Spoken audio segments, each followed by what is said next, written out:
Hello and welcome to देसी पटाखा। मैं हूं आराधना आपके साथ। क्या बिग बॉस के वोट्स में धांधली हुई? क्या कहना है मेकर्स का? क्या रजत दलाल को जीतना चाहिए था? वो एक बहुत बड़ा इन्फ्लुएंसर था और एल्विश ने तो बड़े बड़े दावे किए थे कि वोटिंग में तो हम पार देंगे, लेकिन उसके बाद भी रजत नहीं जीत पाया। जीता करणवीर मेहरा। तो क्या मेकर्स करणवीर मेहरा को जितवाना चाहते थे? मेकर्स क्या ऐसा कर सकते थे? अब इस पर मेकर्स ने खुद क्लैरिफिकेशन दी है, क्योंकि ये सवाल पूछा गया कि वोटिंग को लेकर इस बार काफ़ी कुछ बोला जा रहा है और ये कहा जा रहा है कि रजत दलाल जीतना चाहिए था। वोटिंग में हेरा फेरी हुई है, रजत को ज़्यादा वोट्स आए थे। और इस पर जो जवाब दिया है वो ये है कि एक बात बताइए, हम लोग वोट्स में धांधली कैसे कर सकते हैं? कोई भी कंटेस्टेंट हमारा फेवरेट कैसे हो सकता है? हम लोग शो में मुस्कान को लाए, लेकिन हो सकता है वो एक अच्छी एक्ट्रेस हो, पर इस शो के लिए वो नहीं बनी थी। हेमा शर्मा को लाए, सोशल मीडिया पर छाई रहती है, शो में नहीं चल पाई। अगर शो में आकर आप किसी और की वजह से जेल में जा रहे हो शो शुरू होते ही, तो इसका मतलब आप तो एक अटर फेलियर हो इस शो के लिए। शो में कौन हिट होता है? शो में हिट होता है वो सदस्य जो शो में कंट्रीब्यूट करता है। शो में अब इन्फ्लुएंसर्स आने लगे हैं, हम बुलाने लगे हैं इन्फ्लुएंसर्स को। क्यों? क्योंकि अब धीरे धीरे ओटीटी मेन मीडिया से जुड़ता जा रहा है। लेकिन हमें क्या फर्क पड़ेगा चाहे कोई भी जीते? हमारे लिए तो सारे कंटेस्टेंट्स बराबर हैं, इक्वल हैं।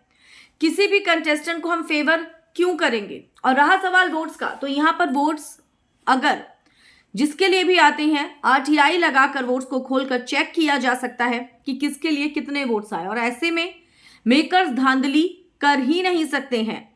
लेकिन वोटिंग को लेकर अभी ही नहीं, इससे पहले भी कई बार सवाल उठे हैं। जब एमसी स्टैन जीता था तब भी वोटिंग को लेकर सवाल उठे थे कि इन लोगों ने जानबूझकर एमसी स्टैन को जितवाया।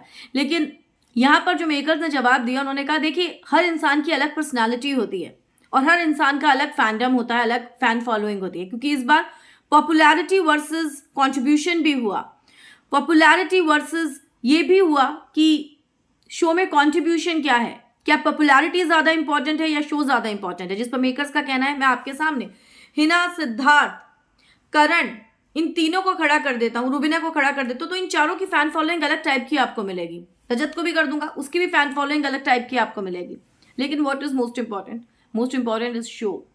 शो की फैन फॉलोइंग इन सब की फैन फॉलोइंग से ज्यादा होगी। क्यों? क्योंकि शो सब देखते हैं। और अगर हम लोग वोट्स में धांधली कर देंगे तो इतने बड़े शो को चलाएंगे कैसे?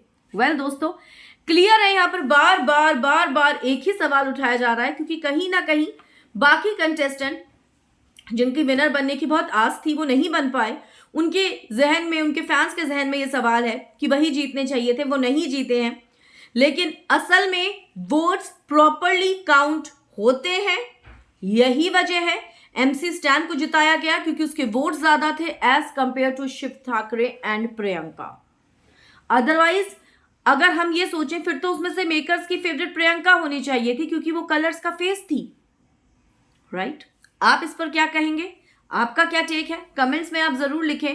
वीडियो को लाइक और शेयर करना अपना भूलें। Good bye.